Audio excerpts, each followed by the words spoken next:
Chapter 5 My School Days by APJ Abdul Kalam.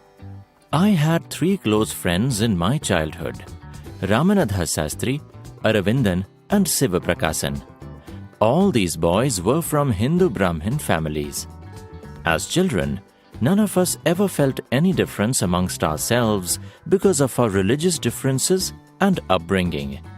In fact, Ramanatha Sastri was the son of Pakshi Lakshmana Sastri, the high priest of the Rameshwaram temple. Later, he took over the priesthood of the Rameshwaram temple from his father. Aravindan went into the business of arranging transport for visiting pilgrims, and Sivaprakasan became a catering contractor for the Southern Railways.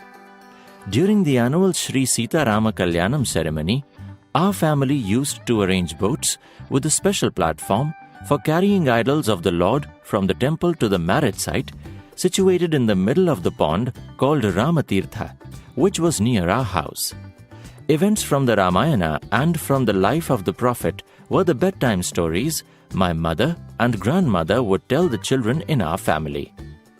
One day, when I was in the 5th standard at the Rameshwaram Elementary School, a new teacher came to our class. I always sat in the front row next to Ramanatha Sastri. The new teacher could not stomach a Hindu priest's son sitting with a Muslim boy. In accordance with our social ranking, as the new teacher saw it, I was asked to go and sit on the back bench. I felt very sad, and so did Ramanatha Sastri. He looked utterly downcast as I shifted to my seat in the last row.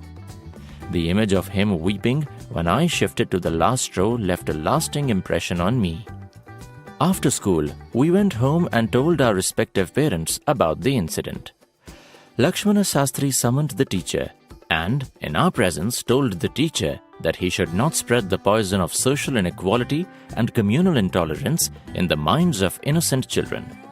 He bluntly asked the teacher to either apologize or quit the school and the island. Not only did the teacher regret his behavior, but the strong sense of conviction Lakshmana Sastri conveyed ultimately reformed this young teacher. On the whole, the small society of Rameshwaram was highly stratified and very rigid in terms of the segregation of different social groups. However, my science teacher, Sivasubramania Iyer, though a Brahmin with a very conservative wife, was something of a rebel. He did his best to break social barriers so that people from varying backgrounds could mingle easily. He used to spend hours with me and would say, "Kalam, I want you to develop so that you are on par with the highly educated people of the big cities." One day, he invited me to his home for a meal. His wife was horrified at the idea of a Muslim boy being invited to dine in her pure kitchen. She refused to serve me in her kitchen. Sivasubramania Iyer was not perturbed, nor did he get angry with his wife, but instead served me with his own hands and sat down beside me to eat his meal. His wife watched us from behind the kitchen door. I wondered whether she had observed any difference in the way I ate rice, drank water, or cleaned the floor after the meal. When I was leaving his house, Sivasubramania Iyer invited me to join him for dinner again the next weekend.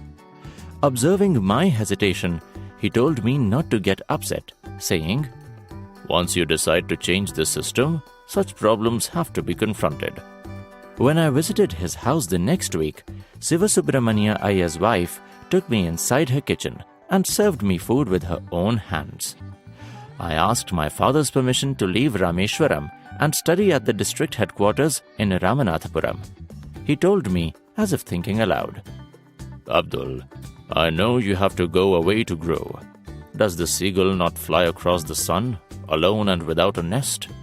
You must forego your longing for the land of your memories to move into the dwelling place of your greater desires. Our love will not bind you, nor will our needs hold you." He took me and my three brothers to the mosque and recited a prayer. As he put me on the train at Rameshwaram station, he said, "This island may be housing your body but not your soul. Your soul dwells in the house of tomorrow, which none of us at Rameshwaram can visit, not even in our dreams. May God bless you, my child." Samsuddin and Ahmad Jalaluddin travelled with me to Ramanathapuram to enroll me in Schwartz High School and to arrange for my boarding there. Somehow, I did not take to the new setting. The town of Ramanathapuram was a thriving, factious town of some 50,000 people. But the coherence and harmony of Rameshwaram was absent. I missed my home and grabbed every opportunity to visit Rameshwaram.